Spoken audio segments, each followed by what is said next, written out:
con el flujo de la corriente eléctrica dentro de la tarjeta de la unidad exterior. En la unidad interior, E1, que es un problema de comunicación entre esta y esta. El flujo de la corriente eléctrica no es adecuado entre una de las dos tarjetas, para acabar pronto. EH03 puede ser el motor, EH0B el display, E5 o EH61 sensor de pozo, EA4 o EH60 sensor de retorno de aire. Esos son la codifiquería y vamos a aprender a identificar cualquier problema que pueda suceder en esos componentes. Fíjense bien lo que puede generar un sensor descalibrado. Un sensor que está descalibrado produce las siguientes fallas. Se presenta congelamientos parciales en los serpentines. La unidad interior arroja agua al interior. Se presentan ruidos, crujidos regularmente durante la noche. Disminuye o aumenta la velocidad del motor de la turbina. Disminuye o aumenta la velocidad del aspa o ventilador. Ustedes le llaman a la turbina blower y al aspa le llaman ventilador. Está bien. Disminuye o aumenta la velocidad del compresor. Disminuye o aumenta la frecuencia de trabajo en las tarjetas de los equipos inverter. Aumenta considerable el consumo de energía eléctrica y se sobrecalientan algunos componentes, motores, compresores y tarjetas. Todo eso genera un sensor fuera de rango. Entonces, jóvenes, son importantes los sensores. Afectan en todo.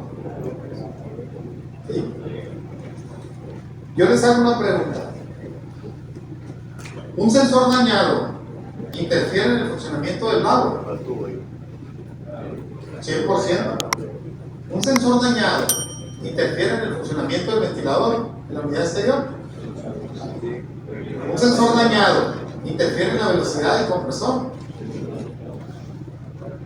Entonces, si el sensor está involucrado en todo, pues tengo que revisarlo los 5. Siempre. Siempre que llegue un equipo, voy a revisar los 5 sensores. Que no les dé flojera hacerlo. Es un procedimiento profesional. Los 5 sensores tengo que revisar. Fíjense bien. Oye, ingeniero, pero si el único que está fuera de rango es el sensor de la unidad exterior. Si el sensor de la unidad exterior miente y toma una decisión inadecuada, ¿afecta o no afecta a la unidad interior? Claro. Y tú te darías cuenta. ¿No? Porque si un sensor de la unidad exterior está tomando en referencia otra temperatura y él decide bajar la velocidad del ventilador, ¿qué va a pasar con la presión del refrigerante? Aumenta. Y si la presión del refrigerante aumenta, ¿qué va a pasar con la temperatura de inyección en la unidad interior? También aumenta. Y si aumenta la temperatura de inyección, ¿qué pasa con el proceso de enfriamiento? No es eficiente. No enfría bien. El problema no lo tienes adentro. Tú vas a relacionar eso con la falta de gas. ¿Sí o no?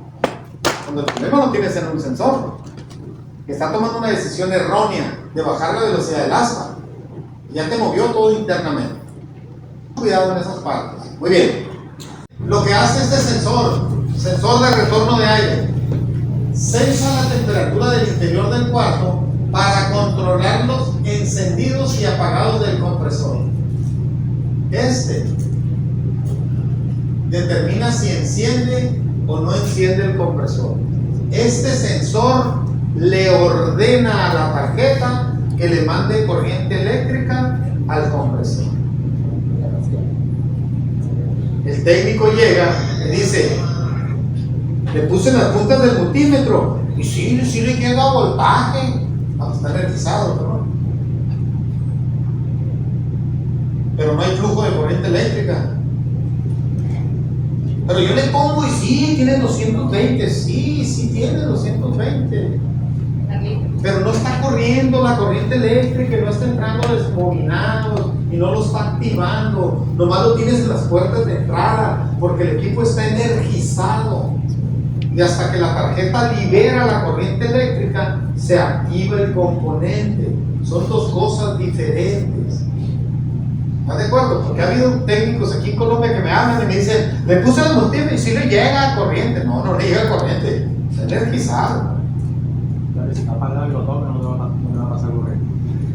Que lo agarre a ver si no le pega nada. Entonces, hay que entender muy bien esa parte. Muy bien. Este sensor de pozo, después de 5 minutos de haber encendido el equipo, entra en función para censar la temperatura del refrigerante y controla la velocidad de rotación del motor del blower.